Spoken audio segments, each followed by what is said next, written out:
Hello, and welcome to the Purpose Driven Coaching Podcast, where we make humans better one lesson at a time. I am your host, Cheryl Keegan Faust, and I could not be more excited for you to join us for our very first podcast. So, I am going to go ahead and introduce myself, have you get to know me a little bit, and have you join me on my coaching journey and my athletic journey. It all started when I was about 6 years old. I wanted to do everything that my older brother did, and he was taking figure skating lessons. And of course, I wanted to start that as well. So I begged my parents to start skating, and they put me in a learn to skate program at my local rink in Fort Wayne, Indiana. The one thing I remember the most was how cold my poor feet were. I just remember crying after lessons because my feet hurt so badly and they were so cold. But that did not deter me from wanting to be a beautiful figure skater. So at my home rink, they had a studio rink. So it was a smaller rink that shared a wall and glass with the big arena. So from my Learn to Skate class, I could press my nose up against the glass and watch these higher skaters. And they were mesmerizing and beautiful. And I couldn't wait to be one of the big girls on the big ice, right? So I was progressing really well in Learn to Skate classes. And my very first coach, Angela, went up to my parents and asked if I could do some private lessons. And I thought I won the lottery, right? I was so excited, thrilled that a coach would seek me out and actually ask to do private lessons. So I come to my lesson on the big arena with all the big girls, and they were flying around the rink. And I just remember huddling at the end of the rink, right at the same shared wall of the studio rink, terrified, right? So here I was, a little fish in the studio rink, can't wait to get to the big aquarium. And now I'm in the big aquarium and I can't wait to get back into the safety of the little pond that I came from. So with all that, my coach got me going and I acclimated pretty well, just like most kids do. And I just loved skating. Then my coaches talked to my parents about becoming a little more serious. So at the age of 6, I started skating before and after school. So my parents said to me, we'll let you do it if you set your own alarm, set out your clothes, have everything ready the night before, and you make sure you get yourself out of bed. We're not going to argue with you at 5 o'clock in the morning for you to go skating. So I set my little Mickey Mouse alarm clock at 4:40 every morning. I hated that thing. It would go off, but I would get up and go right to skating. So I had to be on the ice by 6 a.m. And I absolutely thought it was the best thing. I loved it. It was a great way to start the day, right?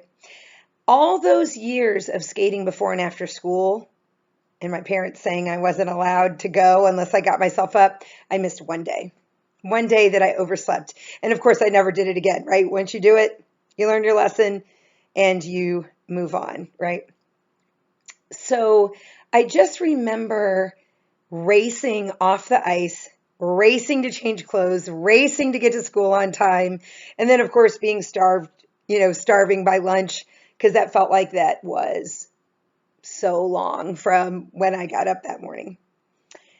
And I continued skating before and after school every day for 10 years. So growing up, my parents really, I hate to say it, but they struggled to afford skating. Skating is such an elite sport as far as how much it costs. And my mom's whole paycheck went to my skating.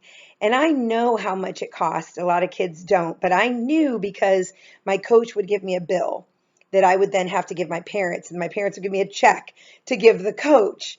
And of course, that was when I actually remembered to do all those things. But I know how much it was, and it was very, very expensive. So I always had used skates and used dresses, but I didn't care because I just wanted to skate. So I kind of got used to skating on whatever I was given, no matter how broken down the skates were, no matter what the shape the blades were in. And I never got new skates until I was about 14 and working on double axel and triple, like higher level jumps. So I think that made me a little more resilient to acclimating to whatever you're given. So I think that is kind of a good thing. But you also get a feeling of being less than sometimes. And it just made me appreciate and value when I did get a new dress, when I did get brand new skates that were custom made from Canada. And I thought, wow, I am really fancy now. I thought that was the cat's meow that I got brand new skates to skate on. And I just remember loving the work, the daily grind. I loved it. I'm not going to lie, I was a horrible competitor. I wasn't nationally ranked. I wasn't even regionally ranked, I don't think.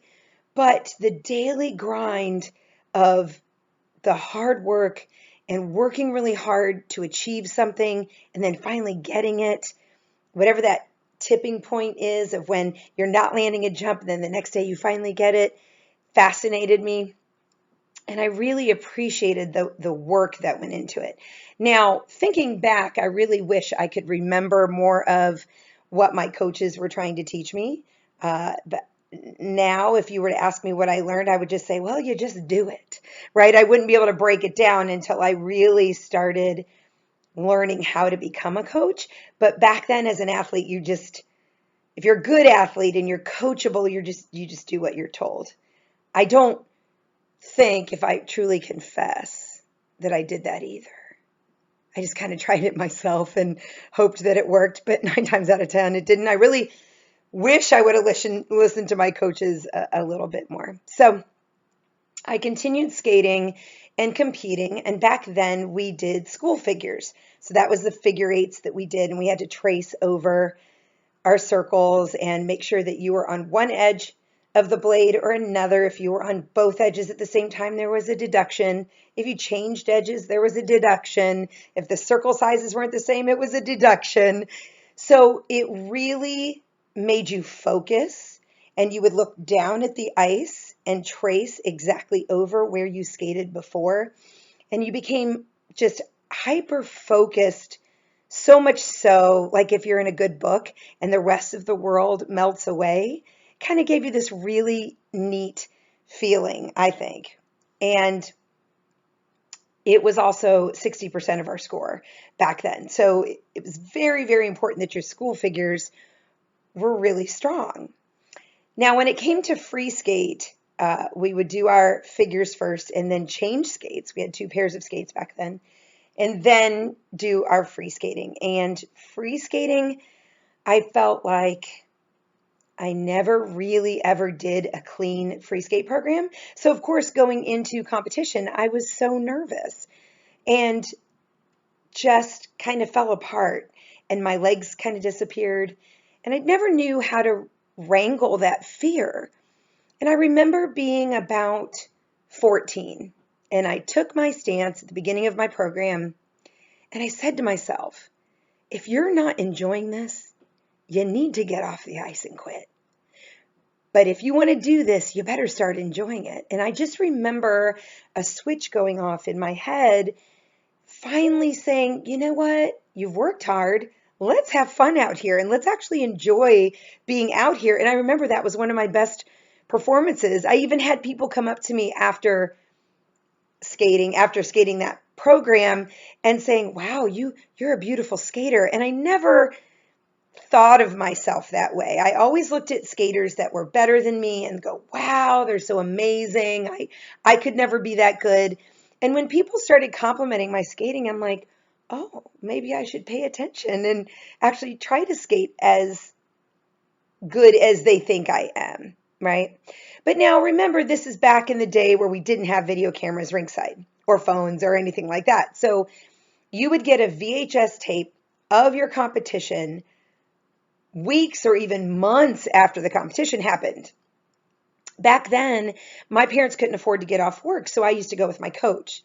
And I remember dreading getting that VHS tape in the mail because I knew my parents would look at it and go, "Why did you fall 3 times in your program?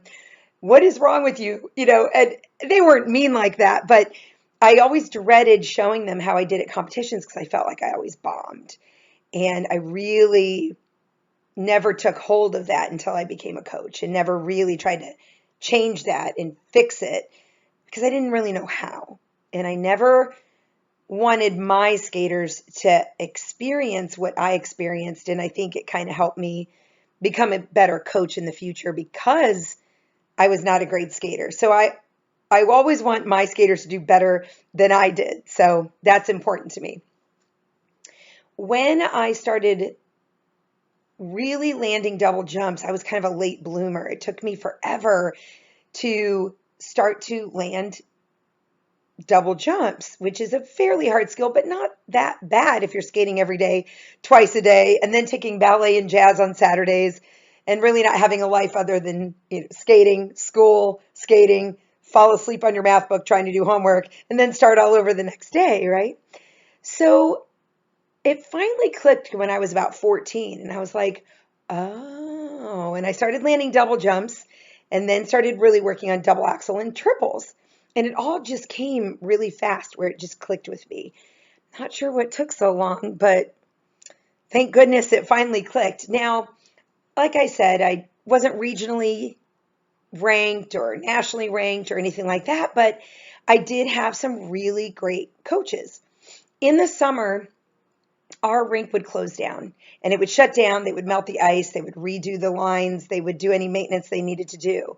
So every summer I dreaded being off the ice. And when my parents could afford it, we would have a little meeting with my coach and decide where I was going to go in the summer. So I went to, from Fort Wayne, Indiana, the Skating Club of Wilmington a couple of summers, which I absolutely loved. I stayed with my aunt and uncle there, and my cousin drove me back and forth to the rink.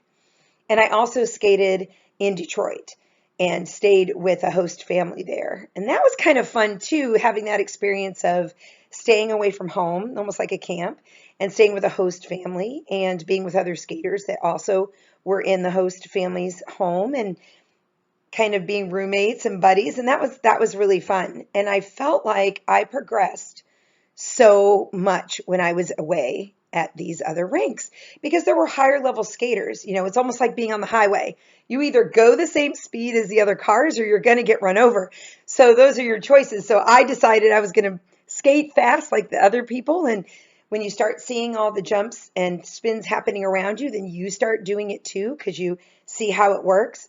And I felt like I progressed so much. And I was so afraid of coming home and losing everything that I gained. So I learned quickly to take notes.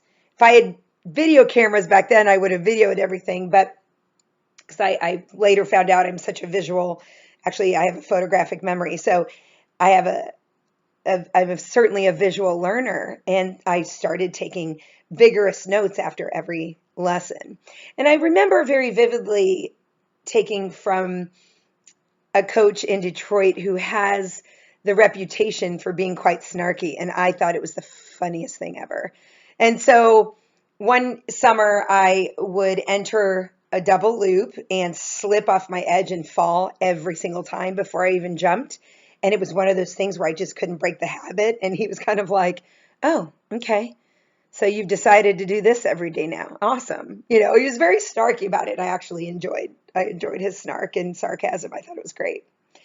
Then I took from another coach who I absolutely loved, and she had a higher level skater that I looked up to. So I felt like there was always a higher level skater in each rink, even my own rink, that I looked up to and tried to mimic. Like I had some of their dresses when they were selling them, and I tried to skate like them and emulate their style and just really looked up to them in awe. And I thought it was fun to be able to watch these high-level skaters right there in front of me.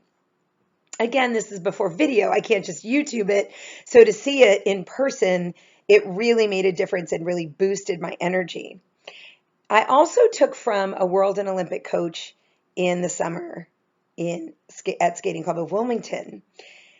And I'll never forget standing at the wall and my parents paying something upwards of $120 an hour just working on my arm technique for an entrance of a double axel. I didn't skate. I stood right in front of him while he ate a sandwich and just walked through over and over and over the steps for a double axel. To this day, it's the same steps ingrained in my brain that I teach my athletes. So it's kind of funny. So coaches, you have to remember whatever you're telling your students when they're little, if you drill it into their head, it will stay with them for the rest of their life. So make sure it's not negative, you know? So I really enjoyed taking from these World Olympic coaches, even though I didn't feel like I was ever going to be there. I valued how much they could give me, and I tried to hang on to it as much as possible. When I was 14, my dad lost his job, and we kind of had a family meeting, and they told me that I could not skate anymore.